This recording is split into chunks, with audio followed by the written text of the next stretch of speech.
Right, trailer 2 for episode 2, scripted authenticity, home to anthropomorphism. The amazing thing, a week has gone by. We've done the first trailer, we did the first episode, and we've had great reviews on both. And Buzzsprout, who's the ones who've been looking after us in our early stages here, have sent me a report yesterday that we had 10 full downloads. Now, to some of you podcasters out there who have been doing it for years, the idea of 10 is what you get every few seconds. For us, it's a milestone because we're brand new. We're in our third day of actually recording and publicising. So I hope you don't mind, but we're smiling from ear to ear on this one. Now, this trailer, what this is about, is going to start to give you an inkling of how scripted authenticity wants to promote itself to you guys, and hopefully create a podcast that you will want to listen to every single week with us. Well, not only are we going to be doing podcasting itself, we're also going to record at the same time for YouTube, because if you think about it, the number one search engine in the world is obviously Google. Newsflash. Hello, this is my friend. This is Frig the Pig. He's asked me, he's asked me to apologise for the sounds of the dogs. What it is, we got a park nearby, and there's a big, huge football match going on between the humans and the dogs. And the dogs are winning 3-2. And apparently, there's only 1 minute to go. So I apologise for the sound. Hopefully next time, there won't be no dogs playing football. Cheers then. Bye-bye. And the number 2 is YouTube. And who owns YouTube? Google. So it makes sense for us to concentrate on YouTube and Google as we go forward. Now, of course, I had to work out a script that we could use week after week and adapt it as we go along. So in this particular trailer, I'm going to talk to you about the different things that we're going to be bringing in. We, of course, will add, if you come forward and you give us a suggestion you would like us to go with, we'll have a go at it as well for you. All right. But for last week and this week, I've been talking about myself. I'm Mike Bowley, but when I'm nervous, you can call me MickMacMike. And you can hear me, I have nervousness in my voice. I'll calm down in a minute or two. And what I'm doing here is I'm going to give you an insight on me. I'm a nearly 70-year-old British pensioner living in South America. And up until 3 or 4 months ago, all I could look forward to was being a pensioner, trying to figure out what I was going to do with every day of my life, every hour of my life. And I convinced myself that I was happy. I wasn't. And I returned back to a book that I've been writing, a project of mine for the last 7 years. And I finally finished it. And it's 72 chapters, 669 pages, 58 illustrations, black and white, and all told in 3 parts. And the amazing part of it all, I call it the epic book because it is an epic size when you think about it, is it's all written in the style of anthropomorphic storytelling. And there is not many of us around these days who are still doing that, and yet it's an art form that's been there for centuries. I've been there for more than centuries, of course, and I was there from the very beginning when Aesop was doing his fables. That's before anybody else turns around and says, our remark of it is as old as Aesop. I was there. Now, so I'm going to be talking about myself, and initially I'll be talking about my school years, and they were pretty formidable, those years, and I've got good things to say about it, and I've got bad things to say. Then I'll talk about my early teenage years, from the age of 13 onwards. I'm not going to say what it is now, but I hope that when you go to the main episode, you'll find a story that you've never heard before. And then I'll go into my working life, and it'll be the abridged version because you think I started work when I was 10 years of age.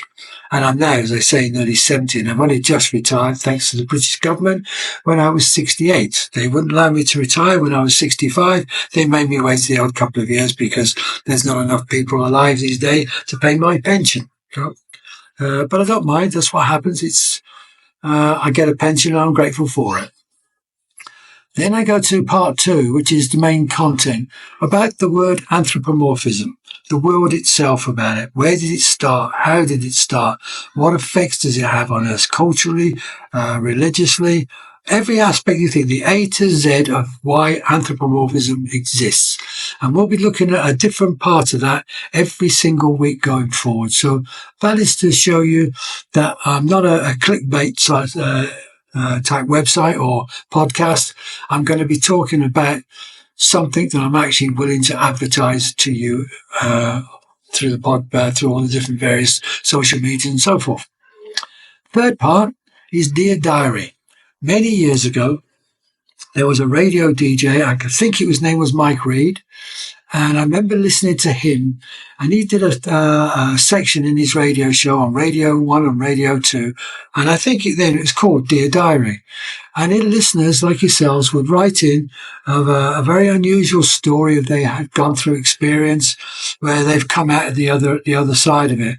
And believe it or not, millions of us Brits, and it didn't matter if we were a CEO of a big multinational or we were a street cleaner, it didn't matter where we were in our lives, we would stop and listen to these stories.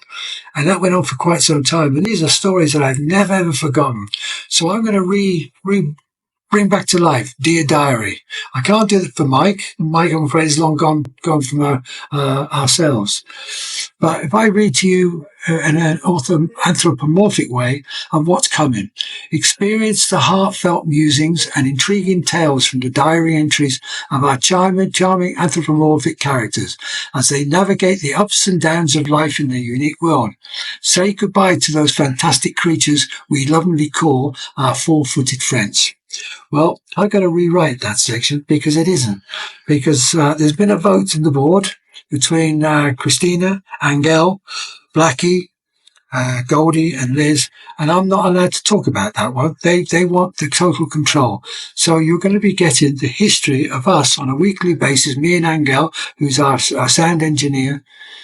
And they're with Goldie, Liz, and Blackie are going to give their take on what has happened to us three, the goods and the bads throughout the week. So that's Dear Diary coming forward.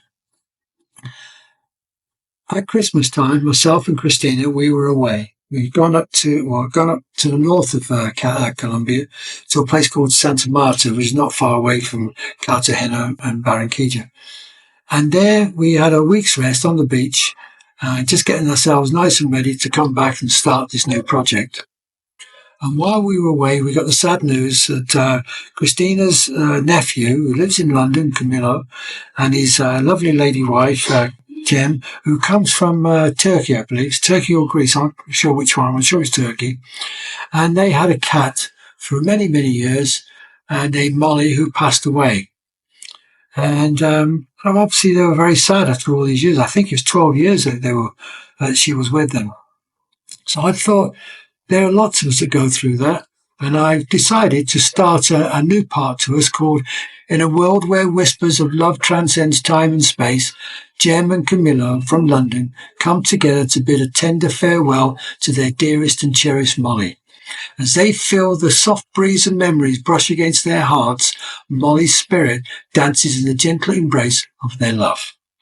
As I said, there's another two.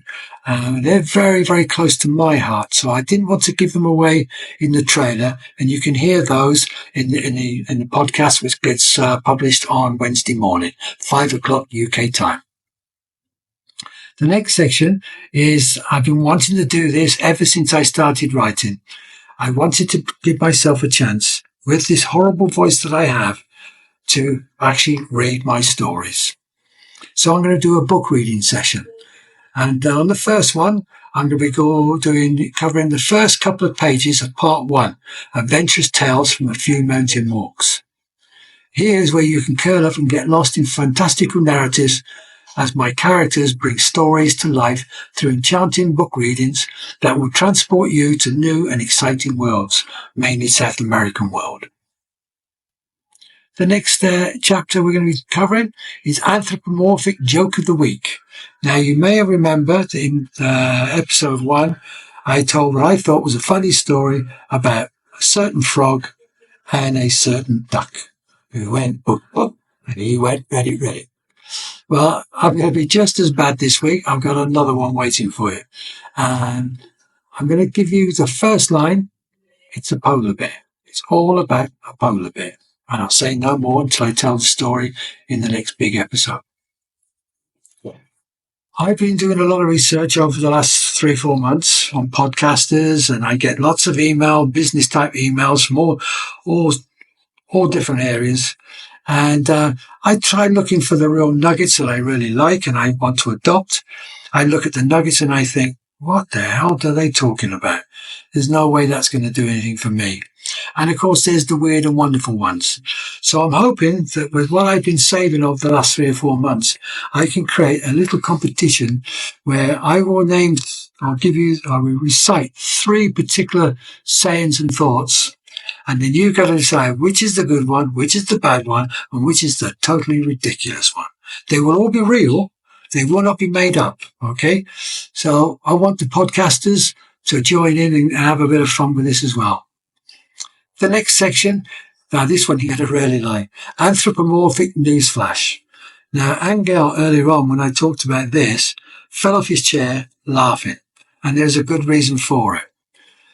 In it, I wrote, this is what to remind me. Stay updated on the latest gossip, scandals and happenings in the world of anthropomorphism with our exclusive news flashes that will leave you intrigued and entertained. Sounds brilliant, doesn't it? Guess what? I think I'm suffering from Alzheimer's. I don't know why I put that in there. I can't remember why. I know I've got to do something. So I got between now and Tuesday afternoon to get this sorted out. So hopefully that'll still be there come Wednesday. Finally, I'll come to the next episode and I'll sign off to you guys. All right. So, as I say, this is MickMacMike. I'm not so nervous as I was at the beginning, and hopefully as I do more and more of these shows, that nerves will just go away. I just hope it does, but maybe it won't. And all I want to say is I still love what I'm doing. I'm not just a retired person now. I'm going to list it to you now.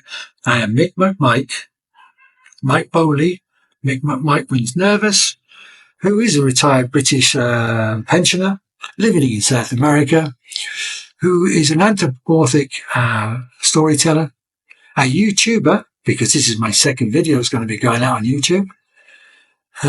What else am I? Oh, I'm a podcaster. This is my second or third one going out. And a website owner of Scripted Authenticity, which you can find if you go www.scriptedauthenticity.com. And you'll be able to follow it and go all the way through that. And I hope to see you again soon. Signing off now. Have a good, safe journey wherever you are. Safe time and see you next week. Bye-bye.